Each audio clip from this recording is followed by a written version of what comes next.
Hello everyone, नमस्कार। हमारे YouTube channel में आपका हार्दिक स्वागत है।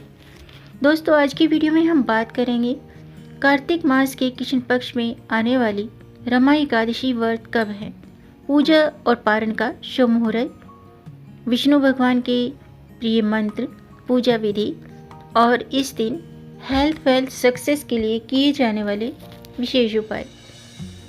दोस्तों, एकादशी का व्रत भगवान विष्णु को समर्पित है और अभी कार्तिक का महीना चल रहा है। कार्तिक के महीने में तुलसी पूजन और एकादशी व्रत का विशेष महत्व होता है। इस महीने के कृष्ण पक्ष की एकादशी को रमा एकादशी व्रत रखा जाता है और ये कार्तिक महीने की पहली एकादशी है। एकादशी तिथि पर जगत के पालनहार भगवान विष्णु और माँ लक्ष्मी की विशेष पूजा की जाती है। माँ लक्ष्मी को विशेष चीज़ें अर्पित करने से कभी भी धन की कमी नहीं रहती है और भगवान विष्णु के साथ माँ लक्ष्मी का आशीर्वाद मिलता है। तो आज की वीडियो में हम जानेंगे साल 2025 में कार्तिक कृष्ण पक्ष की रमा एकादशी व्रत कब है, पूजा और पारण का शुभ मुहूर्त, पूजा विधि और साथ में जानेंगे इस दिन हेल्थ वेल्थ सक्सेस के लिए, प्रॉस्पेरिटी के लिए और धन प्राप्ति के लिए किए जाने वाले विशेष उपाय। तो दोस्तों, वीडियो शुरू करने से पहले आपसे एक खास बात, अगर आप इस चैनल पर नए आए हैं और पहली बार आए हैं तो इस चैनल को सब्सक्राइब कर दीजिए और बेल आइकन बटन प्रेस कर दीजिए ताकि आने वाली वीडियो देख सकेंगे आप सबसे पहले। और जिन्होंने मेरा चैनल सब्सक्राइब कर दिया है उनका दिल से आभार, बहुत बहुत धन्यवाद। दोस्तों, इसी तरह मेरे चैनल के साथ जुड़े रहिएगा और अपना प्यार हमें देते रहिएगा। वीडियो को अंत तक ज़रूर देखिएगा ताकि कोई भी जानकारी छूट न जाए, क्योंकि दोस्तों आधी अधूरी जानकारी से पूरा लाभ नहीं मिलता है, इसलिए हमारे साथ अंत तक बने रहिएगा। तो आइए शुरू करते हैं। दोस्तों, कृष्ण पक्ष के और शुक्ल पक्ष की 11वीं तिथि में एकादशी का व्रत रखा जाता है और हर महीने में 2 एकादशी व्रत पड़ती हैं, यानी कि कृष्ण पक्ष और शुक्ल पक्ष में 11वीं तिथि पर एकादशी का व्रत रखा जाता है और ये भगवान विष्णु को समर्पित होता है। इस दिन व्रत और भगवान विष्णु की आराधना करने से धन, सुख और समृद्धि की प्राप्ति होती है। आइए जानते हैं रमा एकादशी की पूजा और पारण का शुभ मुहूर्त क्या है। दोस्तों, साल 2025 में रमा एकादशी का व्रत 17 अक्टूबर शुक्रवार को रखा जाएगा। एकादशी तिथि 16 अक्टूबर को प्रातःकाल 10:35 पर शुरू हो चुकी है। 17 अक्टूबर को प्रातःकाल 11:12 पर एकादशी तिथि समाप्त होगी और पारण का समय है 18 अक्टूबर को प्रातःकाल 6:24 से प्रातःकाल 8:41 तक। इस दिन अमृतकाल मुहूर्त है सुबह के 11:26 से दोपहर के 1:07 तक। अभिजीत मुहूर्त है सुबह के 11:43 से 12:29 तक। और पारण का जो समय है 18 अक्टूबर को सुबह 6:24 से 8:41 तक रहेगा। अब बात करते हैं रमा एकादशी की पूजा विधि। दोस्तों, इस दिन सुबह जल्दी उठें और स्नान आदि से निवृत्त होने के बाद व्रत का संकल्प लें। घर के मंदिर में भगवान विष्णु की प्रतिमा स्थापित करें और दीपक प्रज्वलित करें। भगवान विष्णु के समक्ष बैठकर व्रत का संकल्प लेने के बाद पूजा शुरू करते हुए भगवान विष्णु का पंचामृत, यानी कि दूध, दही, घी, शहद और शुद्ध जल, इन 5 चीज़ों से, इस पंचामृत से भगवान विष्णु का अभिषेक करें। इसके बाद उन्हें पीला चंदन, अक्षत, मौली, पुष्प, तुलसी दल, मेवा अर्पित करें। भगवान विष्णु की पूजा के पश्चात माता लक्ष्मी की भी विधि पूर्वक पूजा करें।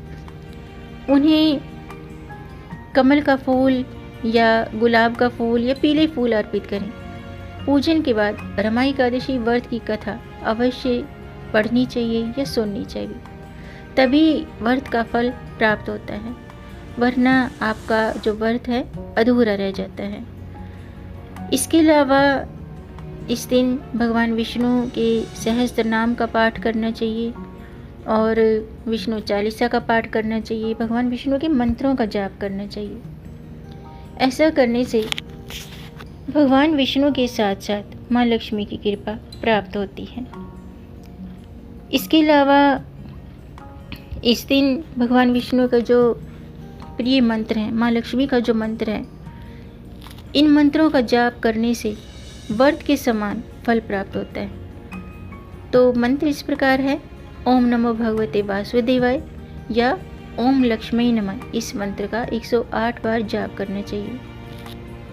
और अगले दिन द्वादशी तिथि को प्रातः शुभ मुहूर्त में पूजा करें, ब्राह्मण या किसी ज़रूरतमंद व्यक्ति को दान पुण्य करें, जैसे कि चावल हैं और जो भी आप चीज़ें दान कर सकते हैं।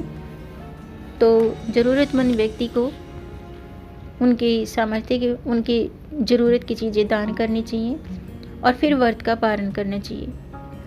इसके अलावा रमा एकादशी के दिन आप हेल्थ वेल्थ सक्सेस के लिए, धन प्राप्ति के लिए कुछ विशेष उपाय जरूर करें।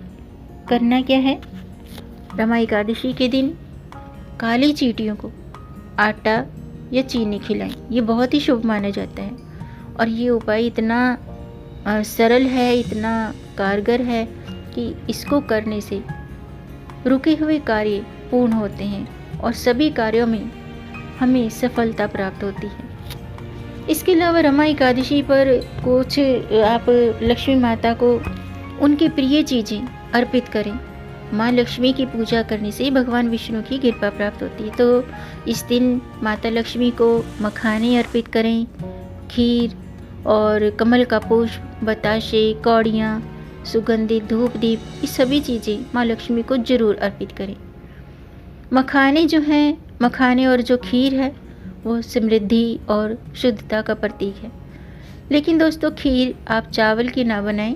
इस दिन आप साबूदाने की या मखाने की खीर बनाएं, क्योंकि एकादशी के दिन चावल का सेवन भूल कर भी नहीं करना चाहिए।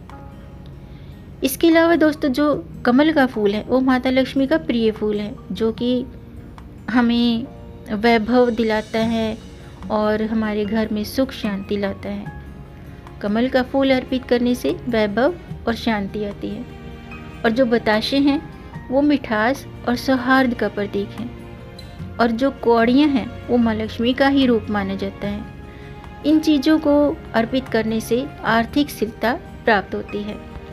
इसके अलावा दोस्तों, अभी कार्तिक का महीना चल रहा है और एकादशी का दिन है। तो रमा एकादशी की रात्रि में तुलसी के पौधे के नीचे एक पीली कौड़ी या एक तांबे का सिक्का रखें और अगले दिन उसे अपनी तिजोरी में रखें। ऐसा करने से धन लाभ होता है। एकादशी के दिन भगवान विष्णु की पूजा करके तुलसी के पौधे के पास घी का दीपक जलाएं और ओम नमो भगवते वासुदेवाय नमः इस मंत्र का जाप करते हुए तुलसी की परिक्रमा करना शुभ होता है। इस दिन भगवान विष्णु के मंदिर जाकर पीले रंग के वस्त्र, पीले रंग के फल, पीले रंग के फूल चढ़ाना शुभ होता है, क्योंकि पीला रंग भगवान विष्णु का प्रिय रंग है और ये सभी चीज़ें अर्पित करने से भगवान विष्णु के साथ साथ माता लक्ष्मी की कृपा प्राप्त होती है। अब मैं रमा एकादशी व्रत की कथा शुरू करती हूँ, आप भी ध्यान से सुनिएगा। पौराणिक कथा के अनुसार राजा मुचुकुंद, जो अत्यंत पराक्रमी और धर्मपरायण थे, उन्होंने अपने जीवन में कई बार युद्ध और पापों से मुक्ति के लिए भगवान विष्णु की शरण ली। एक दिन देवऋषि नारद उनके दरबार में आए और उन्हें रमा एकादशी व्रत करने की महिमा सुनाई। उन्होंने बताया कि ये व्रत भगवान विष्णु और देवी रमा यानी कि लक्ष्मी को प्रसन्न करने वाला है, जो समस्त जीवन के समस्त कष्टों से मुक्ति देता है। राजा मुचुकुंद ने श्रद्धापूर्वक ये व्रत किया और इसके प्रभाव से वह न केवल पापों से मुक्त हुए बल्कि उन्हें मोक्ष की प्राप्ति हुई। माना जाता है कि इसी दिन देवी लक्ष्मी स्वयं विष्णु के साथ धरती पर आती हैं और हमें धन, वैभव, सौभाग्य का आशीर्वाद देती हैं। तो दोस्तों, आज का वीडियो मैं समाप्त करती हूँ। उम्मीद है आपको ये जानकारी पसंद आई होगी। अगर आपको ये जानकारी, ये वीडियो अच्छा लगा हो तो वीडियो को लाइक ज़रूर कीजिएगा। आपके लाइक से मुझे प्रेरणा मिलती है, आपके लाइक से हमारा मोटिवेशन अप होता है। तो वीडियो को लाइक ज़रूर कीजिएगा और इस जानकारी को आगे बढ़ाकर अपनी फैमिली में, अपने फ्रेंड्स में ज़्यादा से ज़्यादा शेयर कर दीजिए, ताकि औरों को भी इससे लाभ प्राप्त हो। और अगर आपका कोई प्रश्न है या कोई सुझाव है तो कमेंट बॉक्स में ज़रूर लिखिएगा और मेरे चैनल को सब्सक्राइब ज़रूर कीजिएगा, ताकि आने वाली वीडियो देख सकेंगे आप सबसे पहले। आने वाली वीडियो में आप धनतेरस और दिवाली से जुड़ी खास जानकारी आप जान सकते हैं, तो इस चैनल के साथ जुड़े रहिएगा। Thanks for watching. Like, share and subscribe my channel. जय श्री हरि। हर हर महादेव।